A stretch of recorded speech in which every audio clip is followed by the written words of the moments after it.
Throwaway because this will be extremely identifiable. I, 26-year-old female, have been with my husband, 29-year-old male, since high school, married 3 years now. What you need to know about me is I have a health condition that has severely impacted me in a lot of ways: digestion, mobility, breathing, etc. I am only 4 feet 10 inches tall, and last time I was weighed only weighed 93 pounds. I can walk, but only with the help of a cane, or double canes if it's going to be more walking than usual, and even then it's usually only for an hour, 2 tops, before I'm at my limit. I'm also rather slow moving with walking, and running moving quickly is completely off the table. So it's pretty safe to say I'm a bit delicate, physically speaking. This is important because it is what caused the main issue I am having with my husband, to the point of divorce even.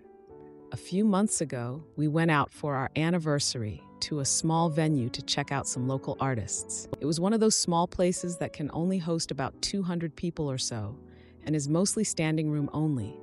But there were a few seats at the back near the bar staff secured for me, but we had the option to stand up for a bit if we wanted.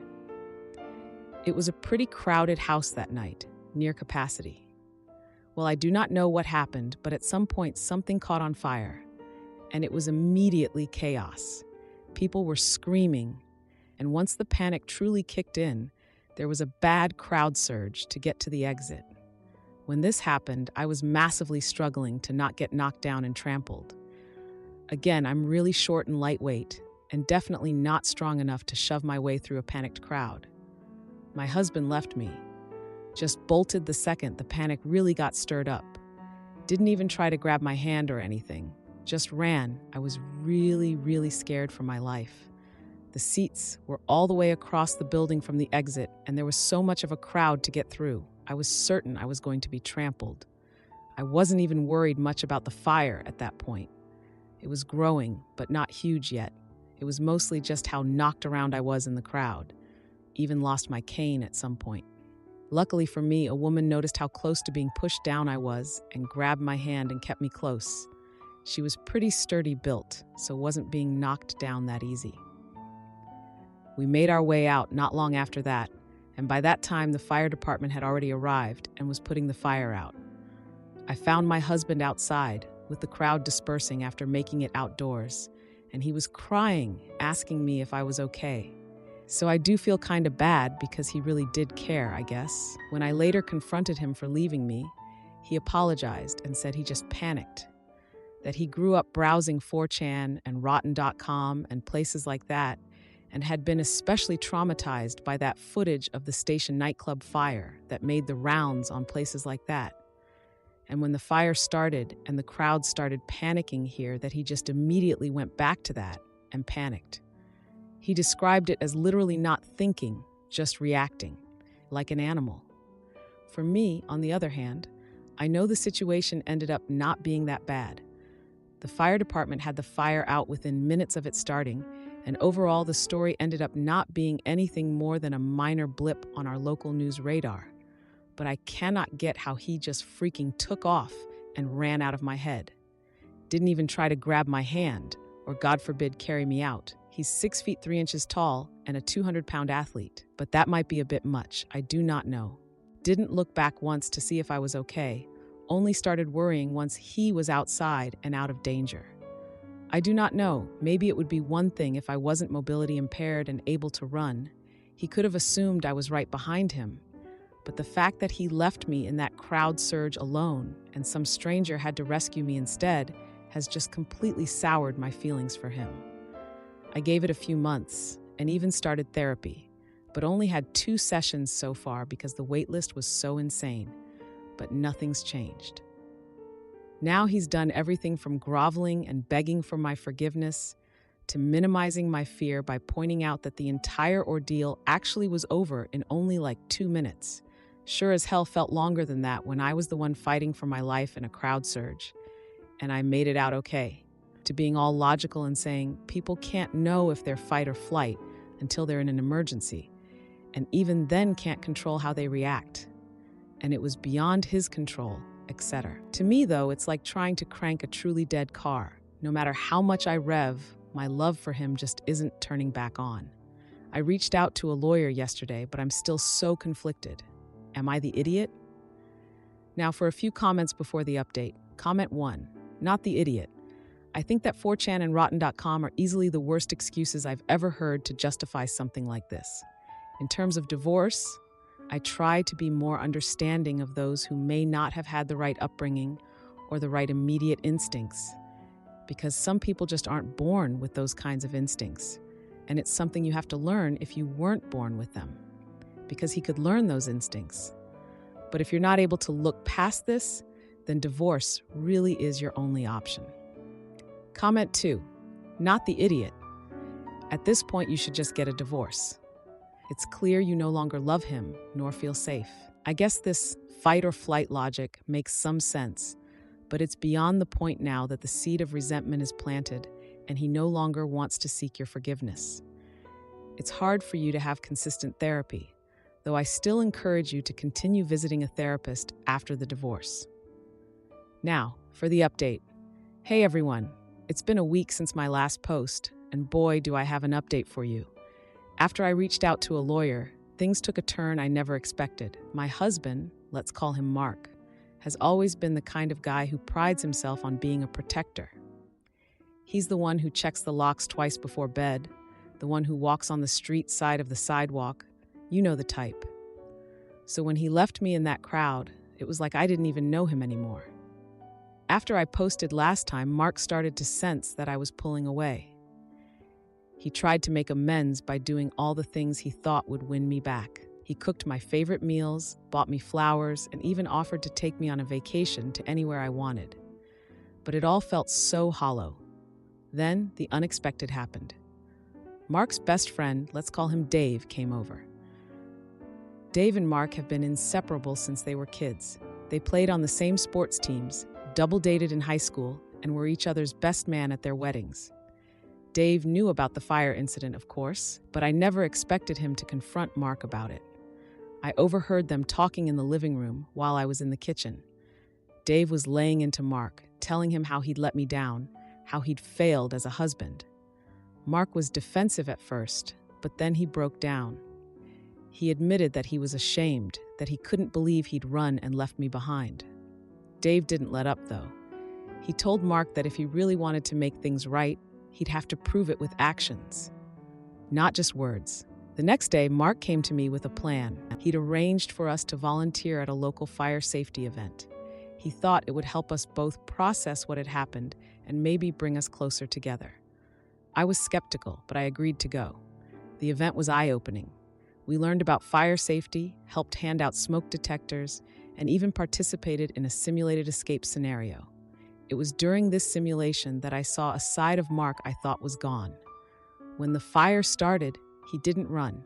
He stayed by my side, guiding me through the smoke-filled room, his hand gripping mine the whole time. It was like he was determined to prove that he could be my protector again. But the real shock came after the event. We were sitting in the car, about to head home, when Mark's phone rang. It was the woman who had helped me out of the venue during the fire. She'd gotten his number from the event organizers after hearing that we were the couple from the fire incident. She told us that she was actually off duty that night, a firefighter herself, and that helping me had been instinctual. She also said that she'd seen Mark running and had judged him harshly for it. But after hearing him speak at the event, after seeing how he'd changed, she wanted to apologize. She said that in the heat of the moment, it's hard to know how anyone will react, and that she was sorry for thinking the worst of him. Mark was quiet after the call. He said that her words meant a lot, but that he still had a long way to go to forgive himself. I could see the weight of his guilt, and for the first time since the fire, I felt a flicker of the old warmth between us. We've been talking more since then, really talking. And while I'm not ready to say that everything is fixed, I feel like we're on a path to understanding each other better. Mark has continued to show his commitment to change, and I've started to see the man I married in his actions, but the subtle justice came just yesterday. We were at a local coffee shop when a man at a nearby table started choking. Without hesitation, Mark was on his feet, performing the Heimlich maneuver. The man coughed up the obstruction, and everyone in the shop applauded Mark's quick thinking. As we left the coffee shop, Mark didn't say much, but I could tell he was proud of himself. And I was proud of him too. It was a small moment, but it felt like a turning point for us. Sister insults my newborn triplets and questions their future, so I kick her out, but her son texts me to shame my decision, and she admits jealousy from her unhappy marriage. I, 42-year-old male, have newborn triplet boys at home with my husband, 30-year-old male, that we welcome to the world through surrogacy on the 2nd of this month. As much as I would have preferred to wait to start introducing them to extended family for a little while, my oldest sister, 70-year-old female, came to visit this morning. Both my husband and I have huge families all over Canada, and everyone so far has been respectful in our decision to wait to introduce the triplets to them. However, my oldest sister was insistent. She complained that we said no in regards to bringing the babies on a plane to come see her. She lives in a different province. I told her if she really wanted to see them, she could come here. She arrived last night and came over to the house this morning. I've never had the closest relationship with my oldest sister, mostly because of her age and the fact that by the time I was born, she was already off on her own, married with a child and another child on the way. I'm actually closer to her children, my niece and nephew, and their children, than I am to her. She came in, and the three of us, her, my husband, and I, exchanged pleasantries, and we brought out the babies. She took one look at them and said, "Oh, they're dark." My husband is Indigenous, and we used his sperm for the process. We dealt with comments like that all the time from my parents before they passed, so that wasn't anything new. The babies didn't sleep well last night, so all of us were a little on edge. But regardless, we sit and visit with her for a bit. At one point, she says something that set me off. "It's too bad you couldn't have girls, huh?" I said, "What is that supposed to mean?" She said, "Well, wouldn't that have been easier for you?" My husband said, "How?" She said, "Well, they're boys and you two." I said, "What?" She said, "You're not worried about them growing up gay?" I'd expect an ignorant statement like that from a stranger or people on the internet, but not from family. That started an argument, and I started telling her off as calmly as I could without upsetting the kids. I told her she needed to leave and that she wasn't welcome in my house. She accused me of not being fair because I made her come all this way for nothing, and that if she left, then my kids would grow up without their aunt. I said I couldn't care less. I said that I grew up without her and I turned out fine. Why should my kids be any different? She left, and since then I've calmed down, but I still stand by what I say. I really couldn't care less. She ended up exactly like our parents, miserable and full of prejudice. I did, however, get a text from one of her kids a couple hours after she left saying I should have been more understanding. Was I a jerk for telling her I didn't care and essentially kicking her out? Now for a few comments before the update. Comment 1. Not the idiot, but honestly, if she is 70 years older than the kids, they probably are going to grow up without their aunt anyways. 50-50, she doesn't make it until they are school age, and she'd be beating the actuarial tables in life expectancy if she was still around when they hit middle school, so ignore her and let the trash take itself out. Comment 2. Not the idiot. She's 70 and lives far away. How much of their life would they have spent with her anyway? You didn't even want her there in the first place. Also, does your sister know women can be gay too? Her comment made no sense. I hope you and your husband build a reliable chosen family and thrive with your boys. Now for the update. Hey everyone, it's been a rough 3 months since I last posted about the drama with my oldest sister visiting to see our newborn triplets. A lot has happened, and I'm here to spill the tea on the latest family saga. So after the whole blow-up with my sister, things cooled down for a bit. My husband and I were focused on the triplets, who, by the way, are growing like weeds and keeping us on our toes. But, as life would have it, the peace was short-lived. Remember how I mentioned my niece and nephew, who I'm closer to than my sister? Well, my nephew, who's always been the mediator in the family, reached out to me. He wanted to smooth things over, saying family is family, and we shouldn't let arguments tear us apart. I've always respected him, so I agreed to meet up, just the two of us, to talk things out. We met at a local coffee shop, and things started off okay. He explained that my sister was feeling hurt and rejected, and that maybe I could have been a bit more understanding. I got where he was coming from, but I stood my ground. I explained how her comments were out of line and that I had to protect my family. Now, here's where things took a turn for the dramatic. As we were talking, who walks into the coffee shop but my sister herself? Turns out my nephew had planned this chance encounter to force a reconciliation. I was blindsided, to say the least. My sister came over, all smiles and apologies, but I could tell it was forced. She tried to hug me, but I wasn't having it, and we ended up getting into it again. Right there in the middle of the coffee shop, voices were raised, and I'm pretty sure we became the center of attention for all the wrong reasons. In the heat of the moment, my sister dropped a bombshell. She confessed that she had always been jealous of me, of how I'd managed to live my life openly and find love with my husband. She admitted that her own marriage had been a sham, loveless from the start. I was floored. I knew she wasn't happy, but this was a whole new level of sad. Feeling a mix of anger and pity, I told her that her unhappiness wasn't an excuse to take it out on us. That's when she started crying, right there in the coffee shop.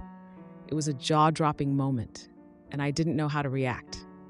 My nephew was trying to comfort her, and I just stood there, feeling like the world's biggest jerk, but also knowing I had to stand up for my family.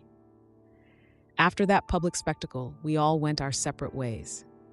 My sister went back to her province, and I haven't heard from her since. My nephew and I are still on speaking terms, but it's strained.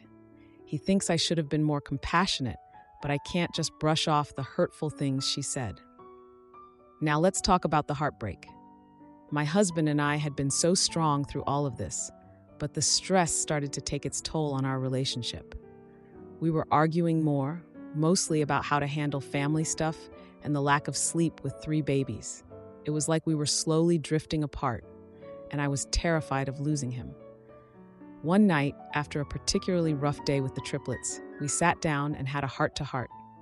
Tears were shed, and we laid all our fears and frustrations on the table. It was a tough conversation, but it was also a turning point for us. We realized that we needed to be a united front, not just for our kids, but for each other. Since then, we've been working on our communication and making sure to carve out time for ourselves as a couple. It's not easy with 3 little ones, but we're getting there, one day at a time.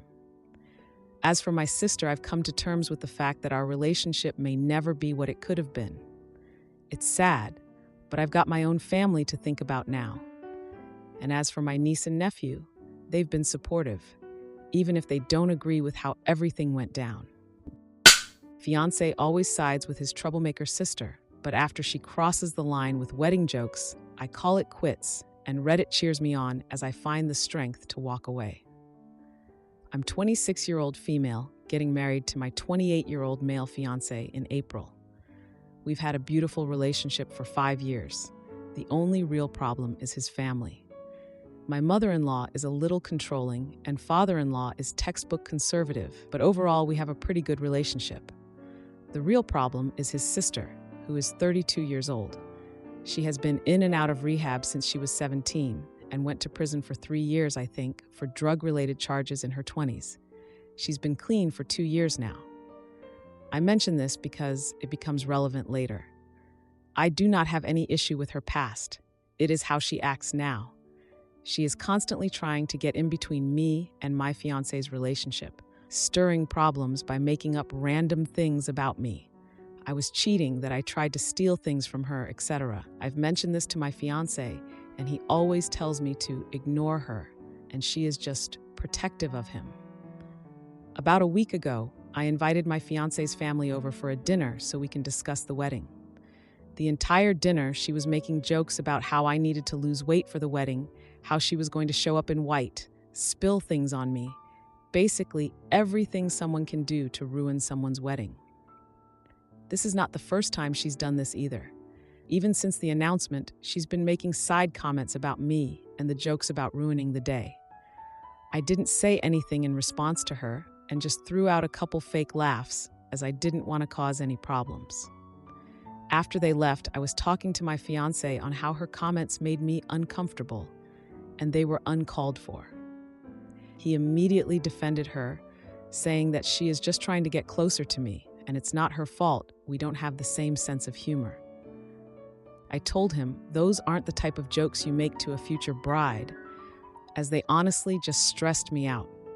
He kept defending her, and the conversation turned into an argument after I said I don't want someone like that at my wedding to cause unnecessary stress.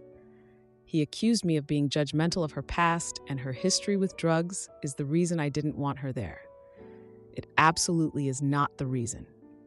I really could not care about her history with drugs. I'm glad she's clean now, but that's really the extent of my opinion on her past. After he said this, I told him if she continues to make jokes like this, she is not welcome at the wedding. He ended up telling his parents and sister about this, and now all three keep texting me and calling me saying nasty things about me, that I'm a controlling bride that can't handle a joke, and that I hate my sister-in-law because she's an addict.